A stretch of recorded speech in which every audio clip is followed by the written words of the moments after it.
So guys, ಇತ್ತೀಚಿನ ಒಂದು ಬೆಳವಣಿಗೆ ನೋಡಿದ್ರೆ ತುಂಬ ಖುಷಿ ಆಗತ್ತದ. ಸೌಜನ್ಯ ಕೇಸ್ ಒಳಗೆ ಹೊಸ ಹೊಸ ಮಾಹಿತಿಗಳು ಹೊರಗೆ ಬರತ್ತವು, ಹೊಸ ಹೊಸ ಕ್ಲೂಸ್ ಸಿಗತ್ತವು. ಆಮೇಲೆ ಪೊಲೀಸ್ ಇಲಾಖೆಯವರು ಹಾಗೂ ಅದರ ಸಂಬಂಧಪಟ್ಟಂಥ ಇಲಾಖೆಯವರು ಅದರ ಬಗ್ಗೆ ಕರೆಕ್ಟಾಗಿ ತನಿಖೆ ನಡೆಸಿ ನಿಯತ್ತಾಗಿದ್ದು ಒಂದು ಸ್ವಲ್ಪ ಕೆಲಸ ಮಾಡಿ ಆ ಹೆಣ್ಮಗಳಿಗೆ ನ್ಯಾಯ ಕೊಡಿಸ್ಬೇಕು. ಬರೀ ಆ ಹೆಣ್ಣುಮಗಳಿಗೆಲ್ಲ, ನಮ್ಮ ದೇಶದಲ್ಲಿ ಯಾವುದೇ ಹೆಣ್ಣುಮಕ್ಕಳಿಗೂ ಅನ್ಯಾಯ ಆದರೂ ಅದಕ್ಕೆ ತಕ್ಕ ಶಿಕ್ಷೆ, ತಕ್ಕ ನ್ಯಾಯ ಸಿಗಲೇಬೇಕು. ಆಮೇಲೆ ಈ ಒಂದು ಸೌಜನ್ಯ ಕೇಸ್ ಒಳಗೆ ಏನೇ ಆದರೂ, ಆ ಹೋರಾಟ ಒಳಗೆ ಏನೇ ಆದರೂ ಅದರ ಪ್ರತ್ಯಕ್ಷವಾಗಿ ಪರೋಕ್ಷವಾಗಿ ಅದರ ಕ್ರೆಡಿಟ್ಸ್ ಹೋಗೋದೇನಿದ್ರು ಅದು ಮಹೇಶ್ ಚಿಮ್ರೋಡಿ ಸರಿಗೆ ಮತ್ತು ಗಿರೀಶ್ ಮಟ್ಟಣ್ಣವ್ರ ಸರಿಗೆ ಹಾಗೂ ಅವ್ರ ಟೀಮಿಗೆ ಅಷ್ಟೇ.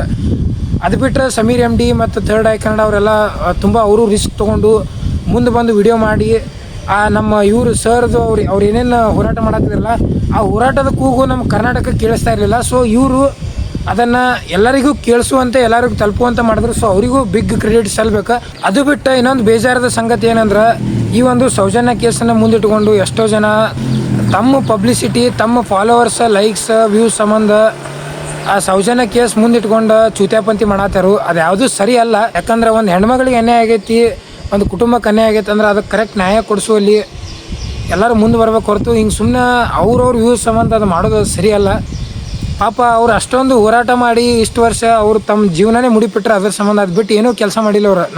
ಅವ್ರದ್ದೆಲ್ಲ ಇನ್ಸ್ಟಾಗ್ರಾಮ್ ಪೇಜ್ ಇನ್ನೊಂದ್ಸಲ ತೆಗೆದು ನೋಡಿದೆ. ಸೊ ಅಂಥವರೇ ಅಷ್ಟೊಂದು ನಾನೇ ಮಾಡಿ ಅಂತ ತಿಳ್ಕೊಳತ್ತಿಲ್ಲ. ಬಟ್ ಈಗಿನ ಇನ್ಸ್ಟಾಗ್ರಾಮ್ ಇನ್ಫ್ಲೂಯೆನ್ಸರ್ಸಿಗೆ ಏನಾಯಿತೋ ಗೊತ್ತಿಲ್ಲ, ಸಡನ್ನಾಗಿ ಬಂದು ತಾವೇ ನ್ಯಾಯ ಕೊಡಿಸೋರ್ಗತ್ಲೆ ಮಾಡತ್ತಾರೋ. ಅದು ಸರಿ ಅಲ್ಲ. ಆ್ಯಕ್ಚುಲಿ ಹಂಗೆ ಯಾರೂ ಮಾಡೋಕ್ಕೆ ಹೋಗ್ಬೇಡ್ರಿ. ಬಟ್ ಏನಂದ್ರೆ ಸೌಜನ್ಯಾಗ ನ್ಯಾಯ ಸಿಗಬೇಕು, ಅದು ಮಾತ್ರ ತಪ್ಪಬಾರ್ದು.